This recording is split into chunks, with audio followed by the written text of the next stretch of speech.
Welcome back. Today we'll be talking about leadership in Agile. Imagine you're on Mars with a team of scientists working hard to build a new colony there. Suddenly a Marsquake hits and a huge dust storm kicks up, making it impossible to see the screens. The pressure is on to meet that deadline and the obstacles just keep piling up. If this sounds all too familiar to the world of software engineering, then you're in the right place. Today, let's explore the world of leadership in agile environments and how to navigate unexpected challenges. In this video, I'm going to focus on leadership principles and tools. Let's dive right into vision and strategy. If you find yourself with just 1 minute to spare before heading off on a year-long vacation, the best thing you can do is to convey a high-level vision. Because folks in self-organizing agile teams require meaning and purpose to make work fulfilling.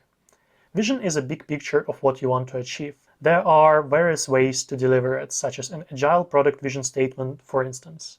On the other hand, strategy is all about how are you going to make that vision a reality. It's crucial for managers to grasp product strategy, drive roadmap creation, and effectively communicate it to the team. Now, when it comes to setting goals, there are multiple approaches you can take.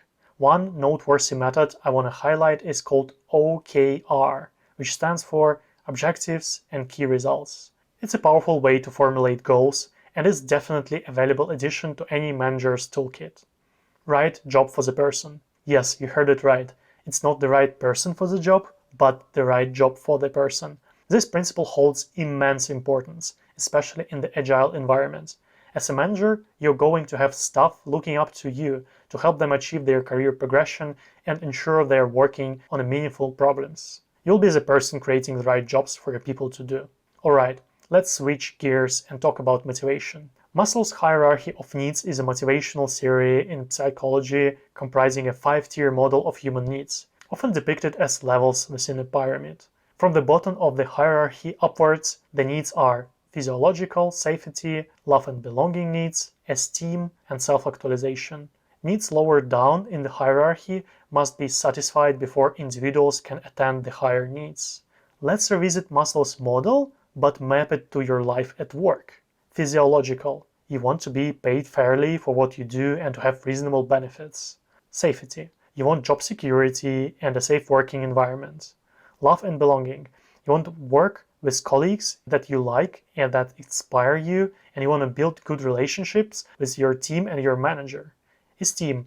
You want to be recognized for what you do, both informally through feedback and formally through your job title and promotions. Self-actualization. You want to be challenged so that you grow and continually expand your skills. You want to feel that there is always somewhere to advance next in your career.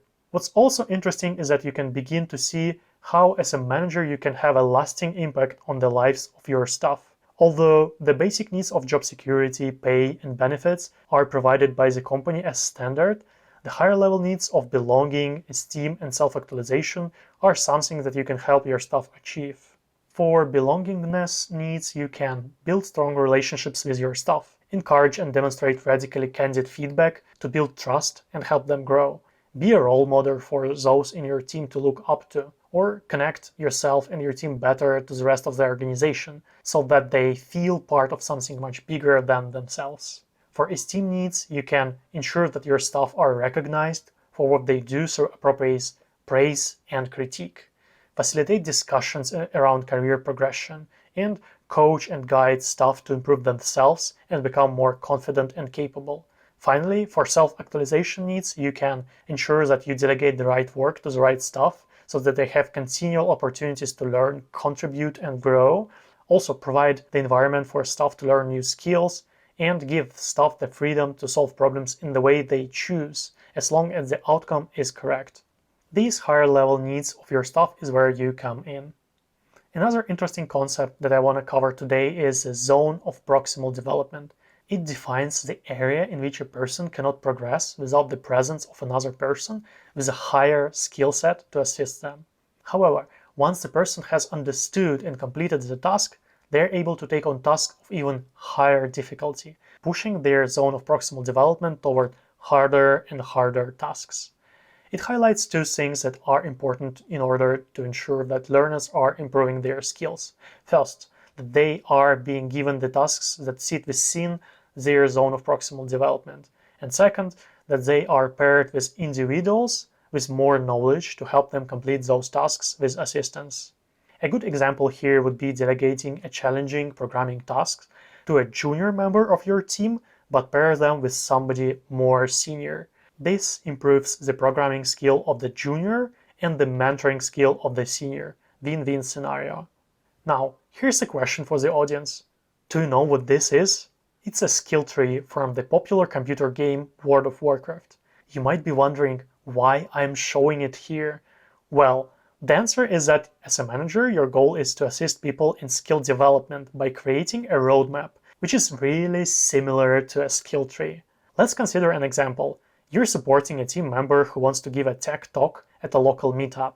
You can create a roadmap that outlines specific actions to take. For instance, it could include identifying 2 seasoned speakers, meeting with them, and watching their videos.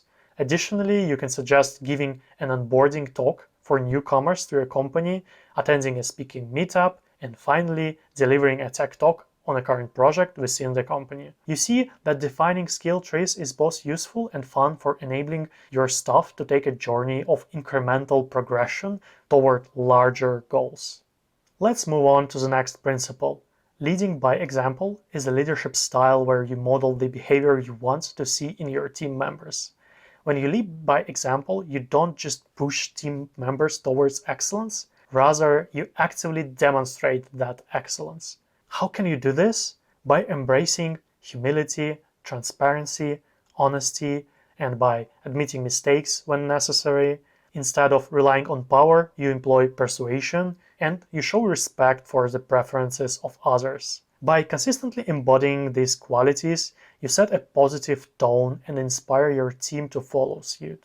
Leading by example is a powerful way to foster a culture of excellence, trust, and mutual respect within your team.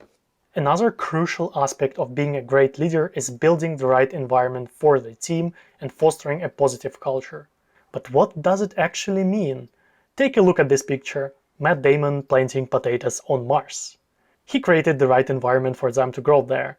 But it's actually an awful example, because engineers are not potatoes and you shouldn't be working in isolation. Here's another picture which better represents the right environment. You can see a team of people working together on a task. And what I'm trying to convey here is that collaborative environments achieve more than individuals. And your role in the team is to build a collaborative atmosphere. So, how can you accomplish this? By facilitating dialogue, being a role model, giving constructive feedback, and fostering inclusion in the team. Okay, let's move on to the topic of tools of an effective software engineering manager. The most important tool in your tool belt is one-on-one meetings. They form the core of the relationship you have with your staff. They are the point during each week in which you both give up your time to be together. High-quality one-on-one meetings build high-quality relationships. By performing them mindfully and to a high standard, you can have a tremendous impact on the performance of your staff and even on their lives. What to do to make your one-on-ones better? First of all, get prepared. Book a weekly one-on-one meeting with each member of your staff in a private space where you won't be interrupted. Create and share a document that allows you to both keep track of your agenda. Next, do contracting exercise. Contracting is simply a set of questions that you can work through in your first one-on-one that provokes conversation about what is expected from you and your direct reports. Questions could be: which areas would you like the most support with? How would you like to receive feedback and support? How confidential is the content of our meetings? So the contracting exercise is an excellent way to break the ice in your first one-on-one meetings. Third, what to talk about. There are multiple things to cover: observations from the past week, a deep dive into a project or a piece of architecture, updates from your side, and coaching. Next, remember that it's their meeting, not yours. Also, it's useful to write down notes and assign actions in the shared document. Review the actions at the end of the meeting. Typically, I write things directly in the shared document on my laptop. Alright, let's move on to the next topic: performance reviews. It's a comprehensive subject, but I'll provide a brief overview. It's crucial to understand that as a leader, you serve as a facilitator in the process, not a dictator. Your objective is to gather constructive feedback for each individual and effectively deliver it. This feedback should be based on both your assessment and theirs, as well as input from peers. Now, let's explore another fantastic practice, retrospectives. These can be conducted regularly, for example, after each sprint. During retrospectives, you typically cover topics such as what went well, areas for improvement, and actionable steps to take. There are numerous software solutions available such as Miro, Team Retro, and others that can facilitate a productive retrospective session. Alternatively, you can use a whiteboard if you're conducting it in the office.